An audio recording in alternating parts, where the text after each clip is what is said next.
The history of Minecraft can be long and complicated, so today we are going to go back and take a look at how it was made. A man by the name of Notch had an idea. A cave game, a sandbox seemingly endless, an adventure that had everyone saying, just one more block.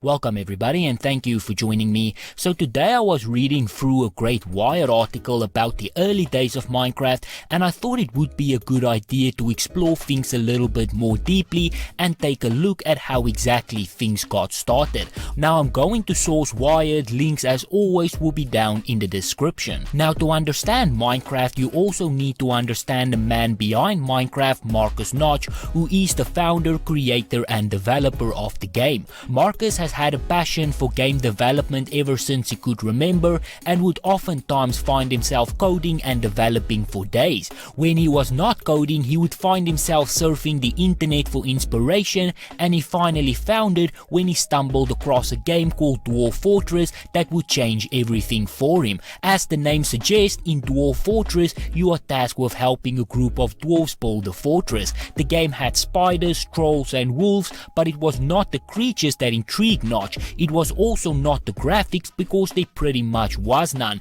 Dwarf Fortress was as simplistic as you could possibly imagine, but it had something that very few other games did: open-endedness. You could play and play and play, and the only way your experience would ever come to an end was if you met your match in a dark cave and died. Sounds very familiar, doesn't it? Now at the time Marcus also had a job at Meta Player, but he felt that his true passion lied with game development and decided to leave the steady paycheck to follow his dream. After all, his true passion lied on the indie scene and not with a major publisher. That sounds kind of ironic now, but be that as it may, there is plenty more to the story of Notch, like his previous experience working on Worm Online, a game he developed with his friends, his time at Jailbomb and other lore. But since this is not the history of Notch, but instead how Minecraft was made, I'm going to move forward. Marcus, in his pursuit for inspiration, found himself intrigued by plenty of other games as well, such as Roller Coaster Tycoon for its building elements of the game, where you could literally create your own world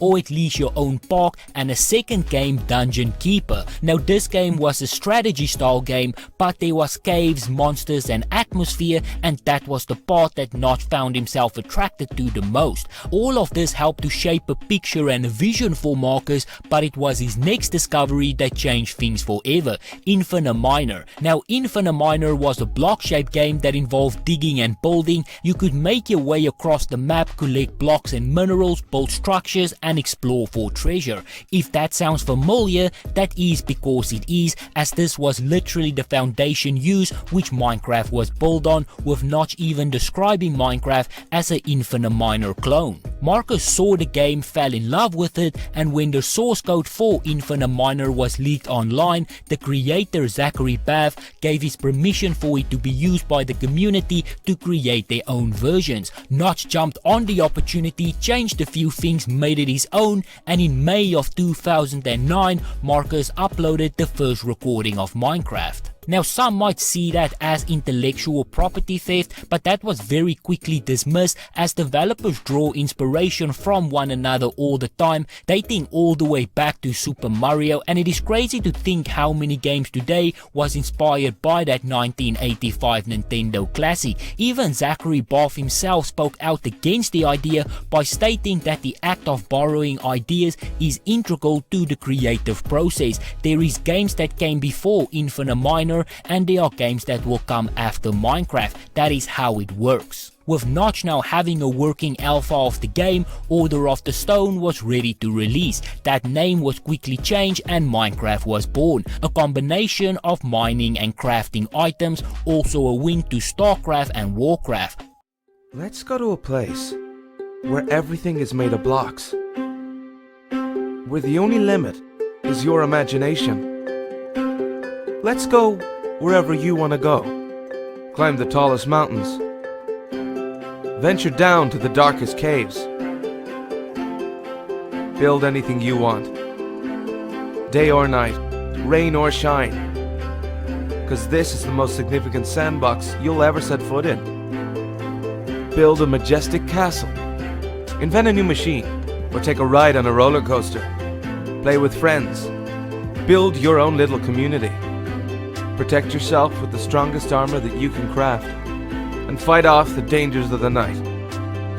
No one can tell you what you can or cannot do, with no rules to follow. This adventure, it's up to you.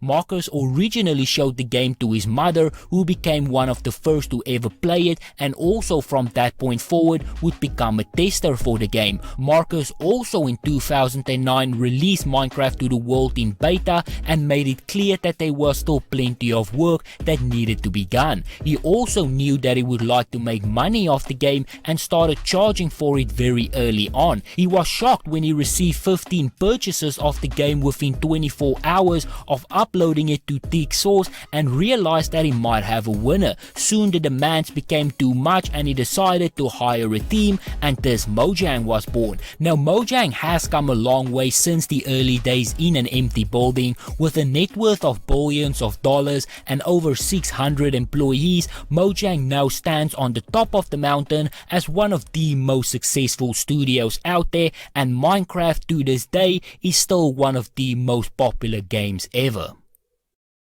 That you wanted to like keep making games professionally? Was that always what the goal was going to be, or were you thinking about something else for a while? Yeah, I think when I was like really young, I said I wanted to be a cop or something. But I kind of always knew that I wanted to make games, and I said so in school to my like career counselor thing, and she said, "Oh well, that's probably not going to happen." Yeah.